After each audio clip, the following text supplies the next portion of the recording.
旅程的第一天，我们从桃园国际机场出发，飞抵北海道的千岁机场。一下机，便直奔享誉盛名的星野托马木度假村。这里将现代建筑与北海道壮丽的自然风景完美结合。到达后，我们首先参观了由著名建筑师安藤忠雄设计的水之教堂。这座教堂利用水和光线的巧妙设计，让人一踏入就感到一种难以言喻的安宁与神圣。接着，我们来到日本最大的室内人造沙滩——微笑海滩。虽然抵达时已经太晚，沙滩关闭了，但空无一人的沙滩散发出静谧且奇特的美感。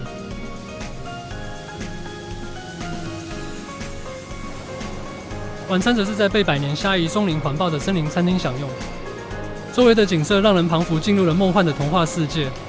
视觉和味蕾在这一晚都得到了极致的满足，为第一天划下了完美句点。第二天，我们一大早出发，前往北海道的著名火山湖魔州湖。这座湖水深冷且清澈，常年笼罩在雾气中，水质纯净，仿佛把人带入了仙境一般。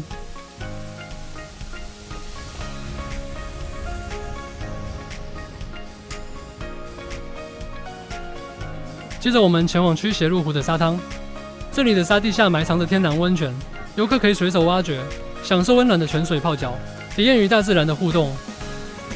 沙滩旁还有观景望远镜，可以眺望湖面与远处的山景。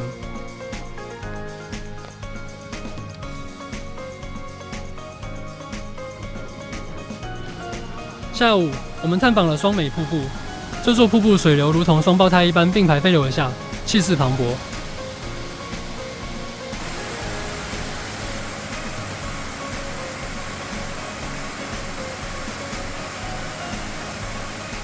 晚上，我们入住 Kiki 之床自然度假村，舒适的环境让我们放松身心，为明天的行程做准备。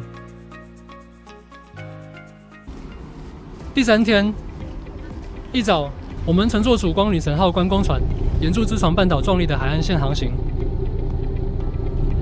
这里的风景被列为世界遗产，壮观的海岸与无尽的天际让人赞叹不已。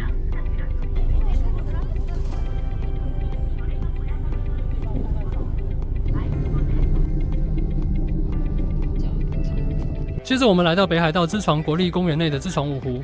这里背靠知床连山，面向大海，被一片神秘的原始森林环绕。这5座湖泊分布在森林之间，每一个湖都有不同的景色与独特的魅力。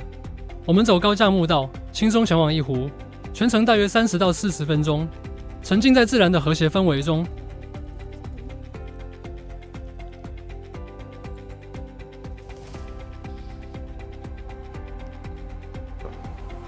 下午，我们来到北见狐狸村，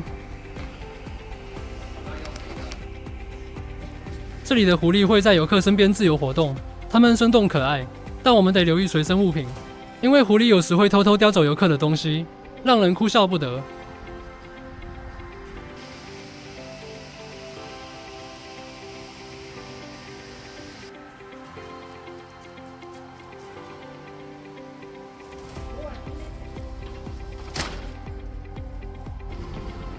晚上，我们入住陈云峡朝阳度假饭店，准备迎接下一天的旅程。第4天，今天的第一站是黑月缆车。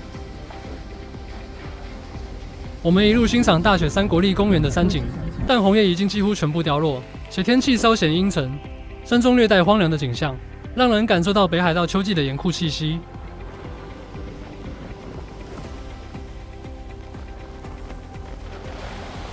接下来，我们来到银河瀑布和流星瀑布。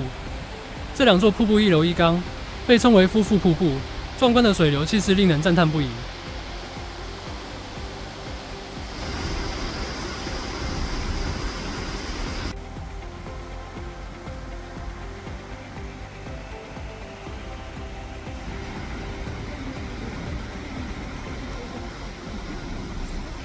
下午，我们来到旭山动物园。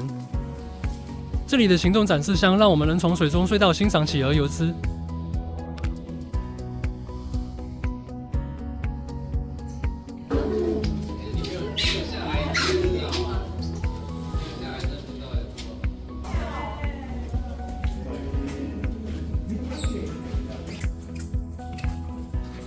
还有北极熊，北极熊馆里有个巨大的游泳池，让我们近距离观察北极熊跳水还有游泳的模样，生动有趣，让人不禁驻足欣赏。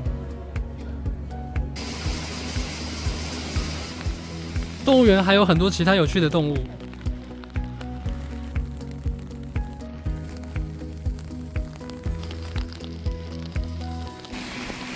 夜晚，我们来到札幌的李小璐商店街，这里汇聚了众多北海道特产与特色小店，是购物爱好者的天堂。晚餐，我们在南屯安大餐厅享用，这里提供3大螃蟹和新鲜海鲜的吃到饱，还有各式牛肉、猪肉任你选择，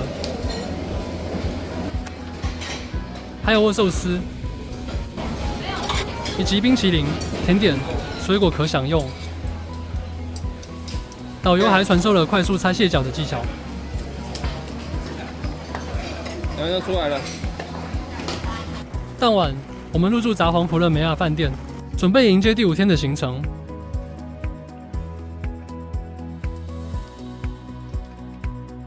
第5天，最后一天的行程从札幌市区开始，我们途经欣赏著名的石祭台。好，点鼓掌。整修中的旧道厅，漫步于大通公园，远眺札幌电视塔，感受这座城市的绿意与活力。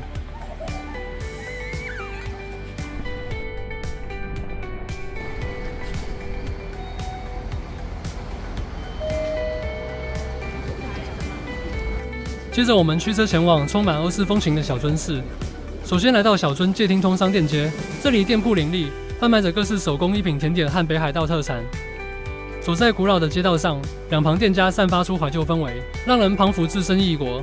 我们也参观了音乐和堂旁的小樽蒸汽时钟。这座时钟是加拿大温哥华赠送的纪念品，每隔15分钟会喷出蒸汽并奏响音乐，伴随古老机械的声音，成为游客拍照留念的必访景点。接着，我们进到音乐和堂博物馆，欣赏来自世界各地精美的音乐盒。这些充满巧思的艺术品令人目不暇接。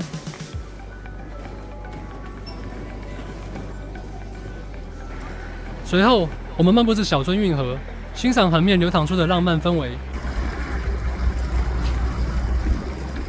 在运河旁的游客中心，有一个名为接触之泉的水泉。早年是小樽市民的日常水源，如今这清澈的水仍可直接饮用，带着当地悠长的历史风味。最后，我们满载着北海道的美好回忆，到了千岁机场，结束了这次难忘的旅程。这趟5天4夜的行程，从壮丽的自然景观到充满人文气息的城市风情，每一步都让人惊叹。